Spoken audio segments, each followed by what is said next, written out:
Assalamualaikum warahmatullahi wabarakatuh. Alhamdulillahilladzi arsala rasulahu bil huda wa dinil haqq liyudhhirahu 'alad dini kullih walau karihal kafirun.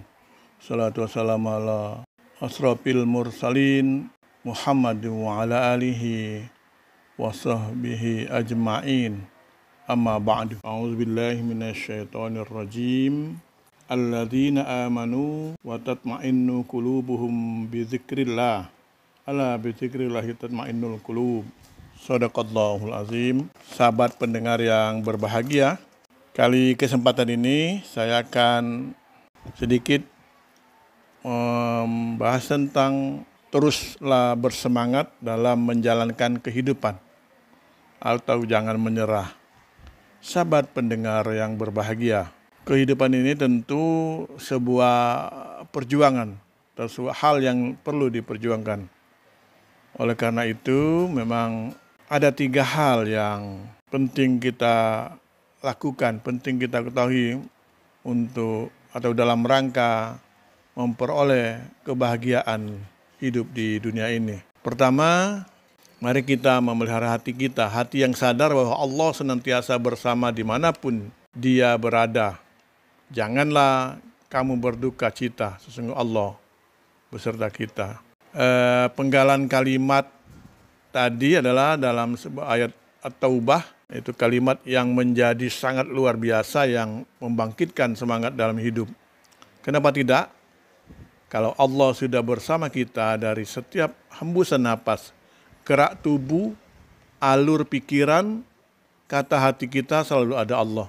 Jadi pikiran terarah, hati tentram, jiwa tenang dan jasmani sehat.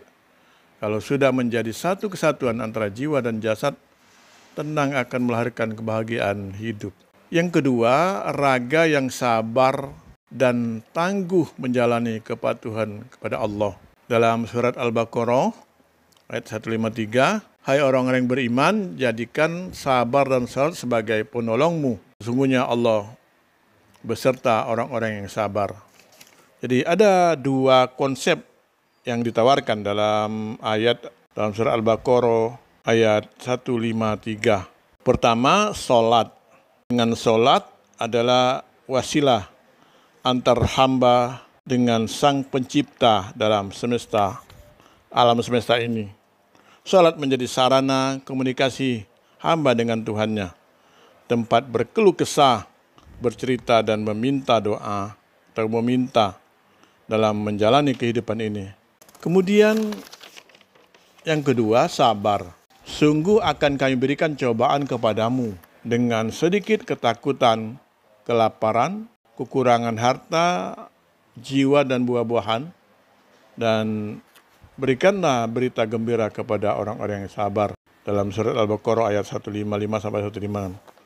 Ketika cobaan datang, silih berganti, yaitu manusia diuji oleh Allah, baik diuji rasa takut, atau itu kelaparan, kekurangan harta, dan kehilangan jiwa, dan seterusnya.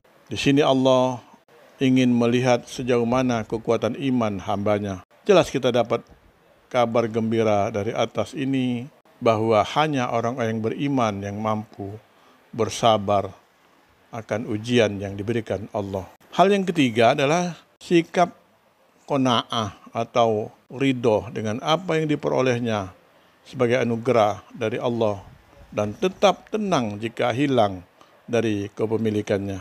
Dari Abu Hurairah radhiyallahu anhu, Nabi Muhammad SAW bersabda, bukankah kekayaan orang kaya itu karena banyaknya harta, melainkan kekayaan orang kaya yang sebenarnya adalah kaya hati.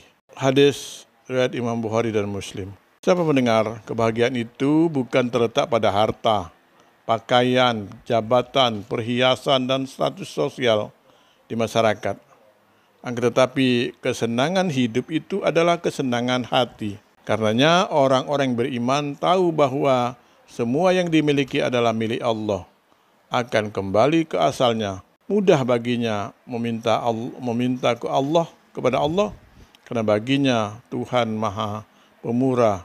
Tidak ada makhluk yang melata kecuali dalam jaminan Allah atau jaminannya. Dan tidak ada suatu binatang melata pun di bumi, melainkan Allah yang memberikan rezekinya. Semua pendengar yang berbahagia, yang dimaksud dengan binatang melata di sini adalah segenap makhluk Allah yang bernyawa. Menurut sebagian ahli tafsir, yang dimaksud dengan tempat berdiam di sini adalah dunia dan tempat penyimpanan, ialah akhirat. Dan menurut sebagian para ahli juga yang lain, maksud tempat berdiam adalah tulang sulbih dan tempat penyimpanan, ialah rahim. Jadi kesimpulannya adalah kebahagiaan manusia terletak pada ketenangan hati, bersabar dalam menghadapi ujian, dan menerima apa adanya pemberian Allah.